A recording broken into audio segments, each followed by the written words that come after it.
ప్రియమైన దేవుని పిల్లలారా, ప్రభువైన యేసుక్రీస్తు నామములో మీకు నా వందనములు. ఈరోజు దేవుని వాగ్దానము సామెతల గ్రంథము 16వ అధ్యాయం 7వ వచనము. సామెతల గ్రంథము 16వ అధ్యాయం 7వ వచన వాక్యం ఇలా ఉంది: ఒకని ప్రవక్తన యెహోవాకు ప్రీతికరం ఉన్నప్పుడు ఆయన వాని శత్రువులను సహా వానికి మిత్రులుగా చేయును అని. ప్రియమైన సహోదరి సహోదరులారా, ఈరోజు మనం జీవిస్తున్న ప్రపంచం చాలా విచిత్రంగా మారిపోయింది. మంచి చేసినా విమర్శలు తప్పట్లేదు. నిజాయితీగా ఉన్న అపార్థం చేసుకుంటున్నారు. నీతిగా నడిచినా కూడా శత్రువులు పెరుగుతున్నారు. చాలామంది ఇలా అనుకుంటున్నారు: నేను ఎవరికి చెడు చేయడం లేదు కదా, ఆయన ఎందుకు నాకే శత్రువులు? నేను దేవునికి భయపడి బతుకుతున్నాను కదా, ఆయన ఎందుకు నాకే వ్యతిరేకత? ఈ ప్రశ్నలు నీ మనసులో వచ్చాయా? ఈరోజు దేవుడు మనకు ఒక గొప్ప సత్యాన్ని చెప్తున్నాడు. మనం మనుషులను సంతోష పెట్టాల్సిన అవసరం లేదు. దేవుడు సంతోషిస్తే చాలు. ఎందుకంటే దేవునికి నువ్వు ప్రీతికరుడు అయితే నీకు వ్యతిరేకంగా ఉన్నవారిని కూడా ఆయనే నీకు అనుకూలంగా మార్చగలడు. ఈ వాక్యాన్ని లోతుగా మనం అర్థం చేసుకుందాం. మొదటిగా ఒకని ప్రవక్తన అనుంది. ఇక్కడ దేవుడు పరలోక రాజ్యం గురించి చెప్పడం లేదు, ప్రార్థనల సంఖ్య గురించి చెప్పడం లేదు, బయట కనిపించే ఆధ్యాత్మికం గురించి కూడా చెప్పడం లేదు. కానీ మన ప్రవక్తన గురించి చెప్తున్నాడు. ప్రవర్తన అంటే నువ్వు రోజు ఎలా ఉంటావో, ఎలా మాట్లాడతావో, ఎలా నిర్ణయాలు తీసుకుంటావో అదే నీ ప్రవర్తన.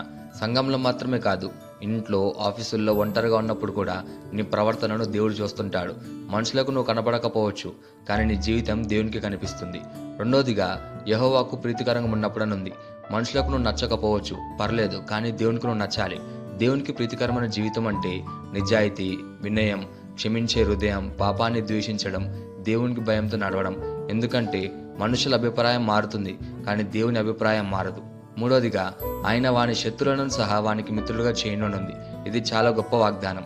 దేవుడు ఇలా అనలేదు, నీ శత్రువును తొలగిస్తాను అని. కానీ దేవుడు ఏమన్నాడంటే, నీ శత్రువులను కూడా నీకు మిత్రులుగా చేస్తాను అని.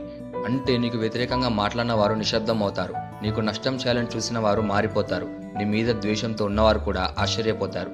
ఇది మన బలంతోనో మన తెలివితోనో కాదు, ఇది స్వయంగా దేవుడు చేసే పని. దీనికి ఒక గొప్ప ఉదాహరణ దానియేలు దేవునికి నమ్మకంగా నడిచిన వ్యక్తి. బబులోను దేశంలో ఉన్నప్పటికీ, రాజభవనంలో ఉన్నప్పటికీ అతని హృదయం మాత్రం దేవునికి అంకితమైంది. అది చూసి అక్కడ అధికారులు ఏం చేశారంటే అతనిపై అసూయపడ్డారు, తప్పు పట్టడానికి కారణాలు వెతికారు. చివరికి కుట్ర చేసి రాజును మోసం చేశారు. దానియేలు ప్రార్థన చేయడం ఆపలేదని చెప్పి అతన్ని సింహాల గుహలో పడేశారు. దానియేలు అక్కడ కూడా దేవునిపై నమ్మకం కోల్పోలేదు. అతడు వాదించలేదు, ప్రతీకారం కోరలేదు, అలాగే భయపడలేదు కూడా. దేవునికి ప్రీతికరంగా నడిచిన జీవితం అతన్ని కాపాడింది. ఫలితం ఏమైందంటే దేవుడు సింహాల నోర్లు మూశాడు. ఒక రాత్రి అంతా సింహాల మధ్యలున్న దానియేలుకు ఏ హాని కాలేదు. ఉదయాన్నే రాజు చూసి ఆశ్చర్యపోయాడు. అదే రాజు దానియేలు దేవుడు గొప్ప దేవుడని మహిమపరిచాడు. చివరికి ఏమైందో తెలుసా? దానియేలు మీద కుట్ర చేసిన వారే అదే సింహాల గుహలో పడేటట్టు దేవుడు చేశాడు. ఇక్కడ దేవుడు మనకు చెప్పేది ఏంటంటే, నువ్వు దేవునికి ప్రీతికరంగా నడిస్తే నీ శత్రులు నిన్ను కూల్చలేరు. వారే నీ జీవితానికి సాక్ష్యంగా మారుతారు. నిన్ను తక్కువ చేసిన వారే దేవుని గొప్పతనాన్ని చూస్తారు. నిన్ను ఆపాలని చూసిన వారే దేవుని శక్తిని ప్రకటిస్తారు. దేవునికి నువ్వు ప్రీతికరుడు అయితే నీ శత్రులు నీకు సాక్ష్యంగా మారుతారు. ఈ వాగ్దానాన్ని మన జీవితానికి ఎలా తీసుకోవాలంటే, మొదటిగా మనుషులను కాదు, దేవుని సంతోషపెట్టాలి. ప్రతి నిర్ణయంలో దేవుడు దీనికి ఇష్టపడతాడని అడగాలి.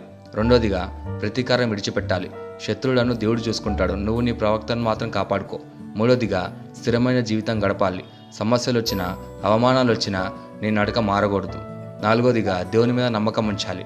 నీ శత్రువులను మార్చగల శక్తి నీ దగ్గర లేదు, కానీ దేవుని దగ్గర ఉంది. ఒక్కటి మాత్రం గుర్తుపెట్టుకో, నువ్వు దేవునికి నచ్చితే ప్రపంచం మొత్తం నేను అంగీకరిస్తుంది. ఈ వాగ్దానాన్ని మనం స్వతంత్రించలాగా మనం ప్రార్థన చేద్దాం. మమ్మల్ని మిక్కిలిగా ప్రేమించిన ప్రియా పరలోకపు తండ్రి, నీకే కృతజ్ఞతాస్తుతులు, వందనాలు చెల్లించుకుంటున్నాం ప్రభా. ఈరోజు నీ వాగ్దానం ద్వారా మాతో మాట్లాడినందుకు నీకే ధన్యవాదాలు చెల్లించుకుంటున్నాం ప్రభా. మనుషులను సంతోషపెట్టే జీవితం కాకుండా నీకు ప్రీతికరమైన జీవితం మాకు దయచేయము ప్రభా. మా ప్రవర్తనను శుద్ధి చేయము, మా హృదయాలను మార్చుము, మా నడక నీకు ఇష్టమైనదిగా చేయము ప్రభా. మాకు వ్యతిరేకంగా ఉన్నవారిని నీ సమయానుసారం నీ విధంలో మాకు అనుకూలంగా మార్చుము. మా జీవితం ద్వారా నీ నామానికే మహిమ కలిగేటట్లు చేయమని ప్రార్థిస్తూ యేసుక్రీస్తుని అడుగుచున్నాం తండ్రి, ఆమేన్.